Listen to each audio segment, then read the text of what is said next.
대한민국 9년대사를 성경적 세계관으로 알리고 전하는 대한역사문화원의 한국 9년대사 바로 알기 특강입니다. 건국의 걸림돌 첫 번째 이야기, 좌우합작. 이번 시간부터는 해방 후 대한민국 건국까지의 3년 동안 대한민국 건국의 걸림돌이었던 좌우합작, 공산주의 그리고 공산주의 폭동을 차례로 살펴보고자 합니다. 오늘은 그 첫 번째 이야기로 대한민국의 건국을 방해한 좌우합작이 무엇인지 공부해 보겠습니다. 1945년 8월 15일, 드디어 일본이 패망하고 우리는 해방의 기쁨을 누리게 되었습니다. 그러나 그 기쁨도 잠시. 1948년 8월 15일, 자유민주주의 대한민국으로 완전한 독립을 완성하기까지는 3년이라는 시간이 필요했습니다. 해방을 맞이한 한반도는 혼란 그 자체였습니다. 이미 조선 왕조는 막을 내렸고 나라를 일본에 넘겨준 이씨 왕조가 다시 한반도를 통치한다는 것은 이제 가능한 일이 아니었죠. 그런 상황에서 한반도에 어떤 정체성을 가진 나라가 들어설 것인가는 한반도의 운명을 결정짓는 아주 중요한 사안이었지만 모든 사람이 그 중요성을 인식하고 있었던 것은 아니었습니다. 오히려 해방이 되었으니 이제 예전처럼 살면 된다라고 생각하는 사람이 대부분이었습니다. 그러는 사이 한반도에는 건국의 방향성을 놓고 다투는 좌와 우의 대립이 시작되고 있었습니다. 그리고 건국 과정에서 좌우합작이라는 변수가 등장하여 건국의 발목을 잡게 된 것입니다. 그런데 좌우합작이 무엇일까요? 우리는 좌파, 우파라는 말을 자주 듣습니다. 그러나 정확한 의미가 무엇인지 설명하기는 쉽지 않습니다. 우선 좌파와 우파의 의미부터 알아볼까요?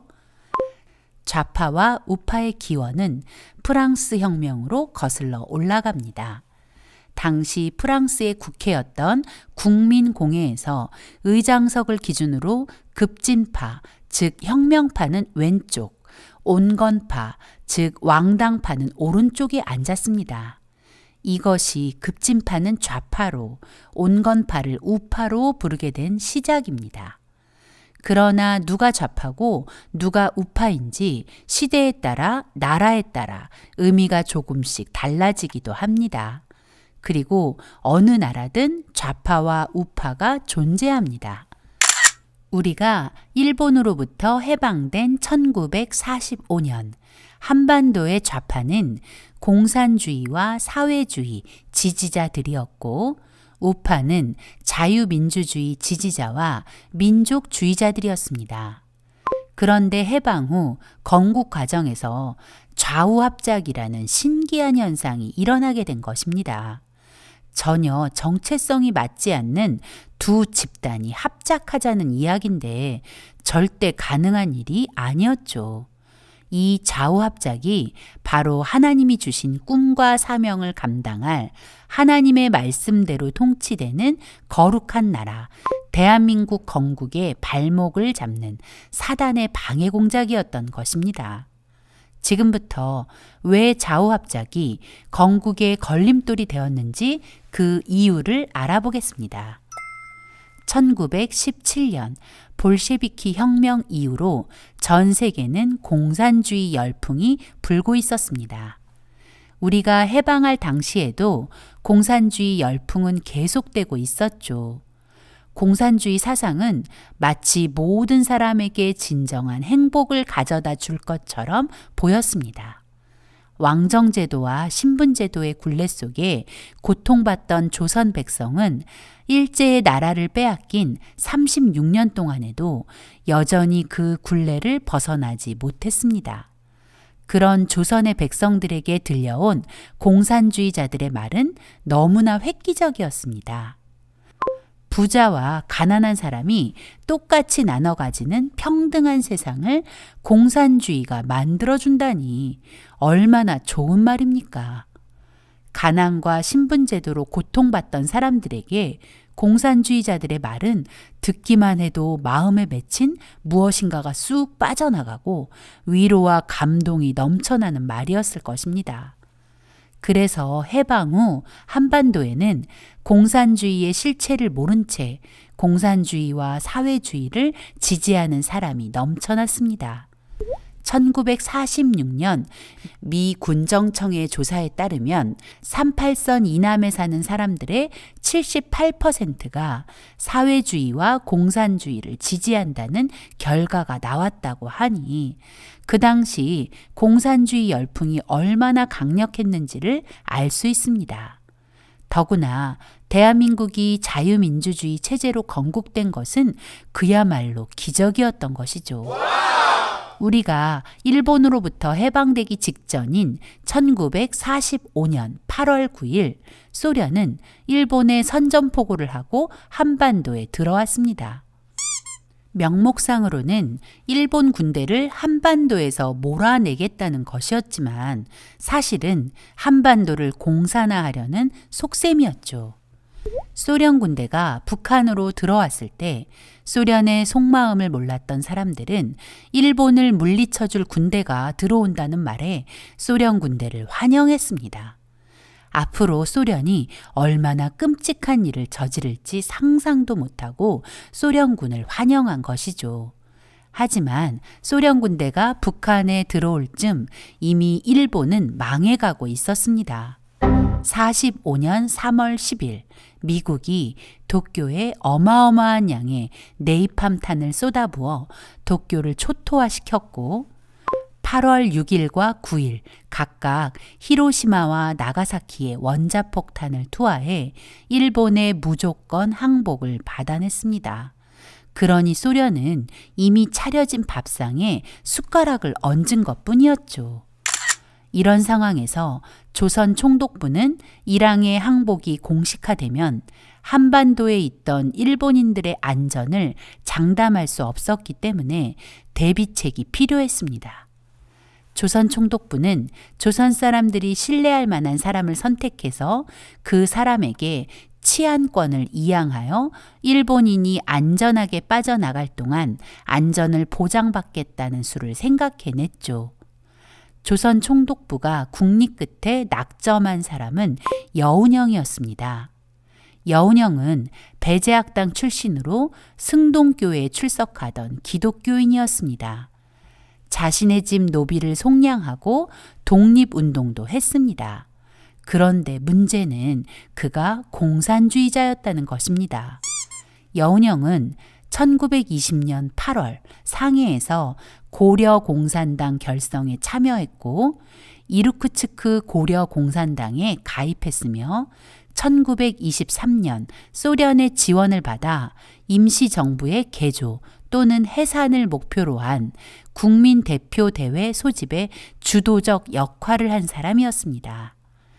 공산주의 ABC와 마르크스의 공산당 선언을 우리말로 번역했고 1929년 일본에 체포되어 3년 복역 후 석방된 후 국내에서 활동하며 1945년 가을부터 김일성에게 포섭되어 비밀리에 북한을 왕래하며 김일성 및 소련 군정의 지시를 받아 활동했던 공산주의자였습니다. 당시 많은 사람이 공산주의가 좋은 줄로만 알았던 때라서 여운형은 조선을 위해 일본과 싸우고 조선 사람을 사랑하는 정의롭고 존경할 만한 사람으로 보였을 것입니다. 일본은 하필 그 여운형에게 조선의 치안권을 넘겨줄 테니 일본인의 안전을 보장하라고 제안한 것입니다. 여운형은 조선 총독부의 제안을 받고 서울의 은신에 있던 공산주의자들과 만나 일본의 제의에 어떻게 대응할지 상의합니다. 공산주의자들에게 정말 기쁜 소식이었죠. 이제 일본이 떠나면 새롭게 나라를 건국해야 하는데 공산주의자들은 그 나라가 당연히 공산주의 체제의 나라가 되길 바랬죠. 그런 상황에서 일본이 치안권을 맡아달라고 했으니 이렇게 좋은 기회가 또 있을까요?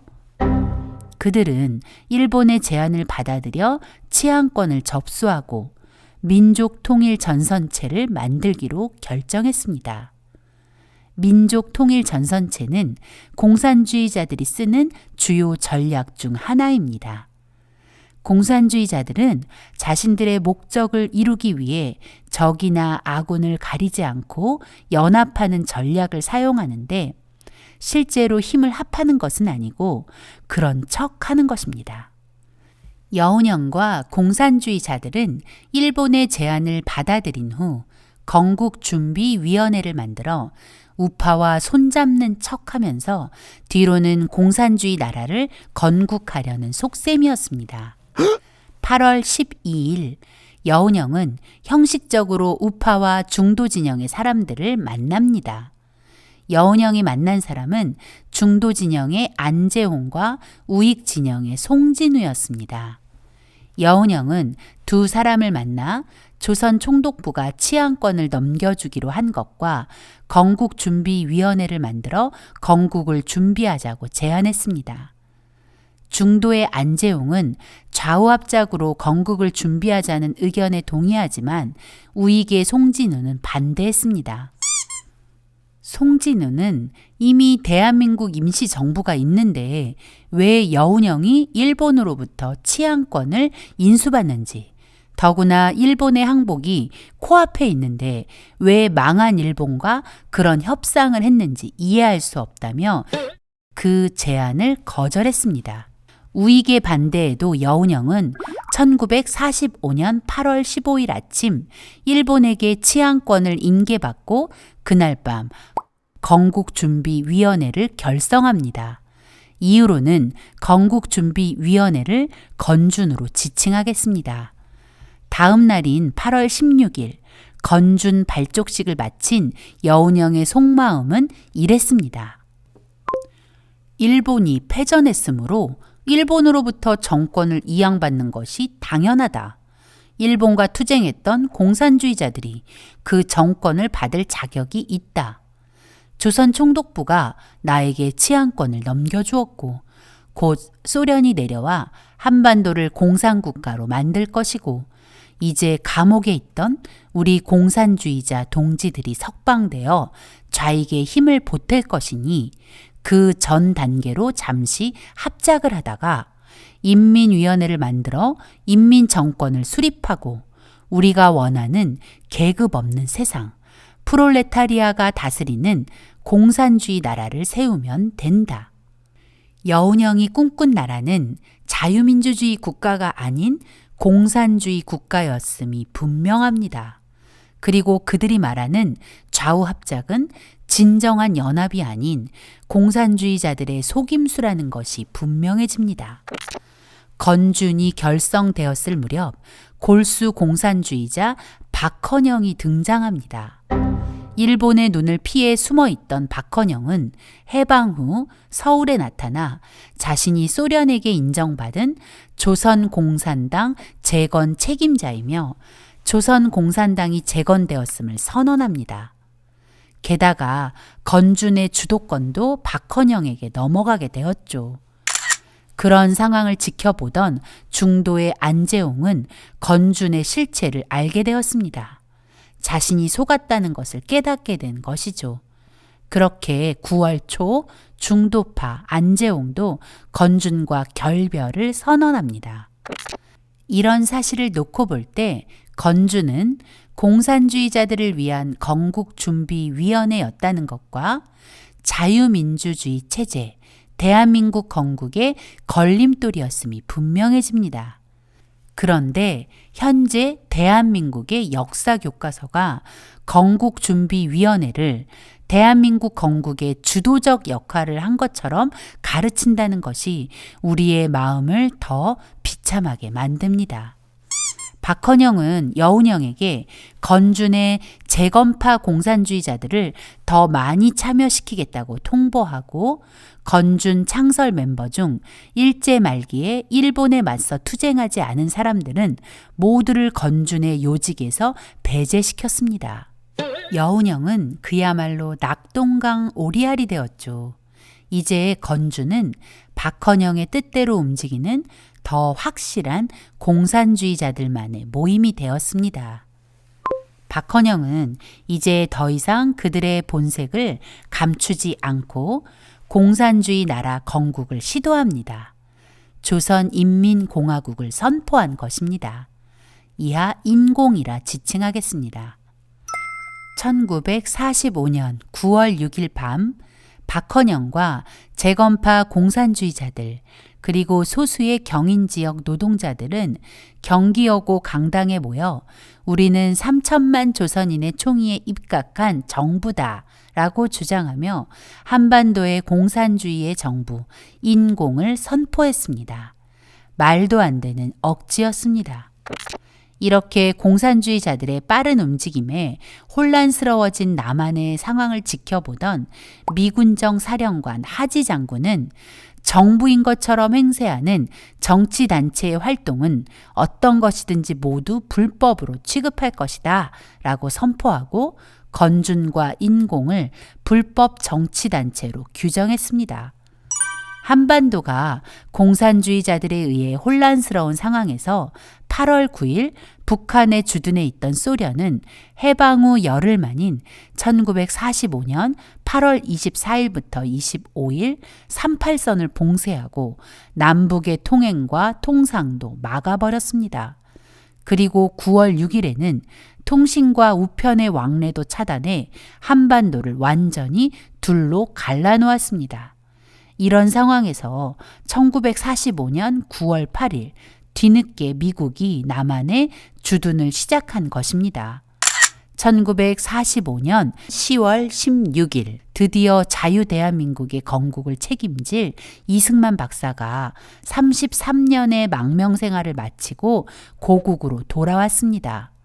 이승만 박사가 한국에 들어오면서 이제 남한은 본격적으로 자유민주주의로 나라를 건국하려는 자유민주주의, 반공, 반소 세력과 공산주의, 좌우합작 세력이 팽팽하게 대립하게 됩니다.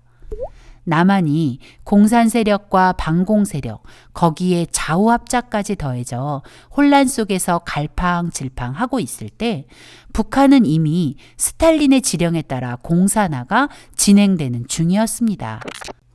북한은 우리나라의 행정부에 준하는 북조선 임시인민위원회를 만들어 공산주의 건국을 벌써 완성한 셈이었습니다. 이 모든 일은 스탈린의 주도하에 이루어진 것입니다. 스탈린은 소련 주변 나라들을 공산국가로 만들려는 야심을 가지고 있었고 한반도도 예외는 아니었습니다. 소련은 이렇게 주변 나라들을 차근차근 공산화해 나갔습니다. 그러나 미국은 공산주의의 악랄한 실체를 모른 채 공산주의와 친구가 될 수 있다는 망상에 빠져 있었습니다. 바로 좌우합작 사상이었습니다. 그래서 미국 대통령 루즈벨트는 2차 세계대전의 승리를 위해 스탈린과 손을 잡고 소련의 군사적 경제적 지원을 해주는 어리석은 자의 길을 걷고 있었습니다.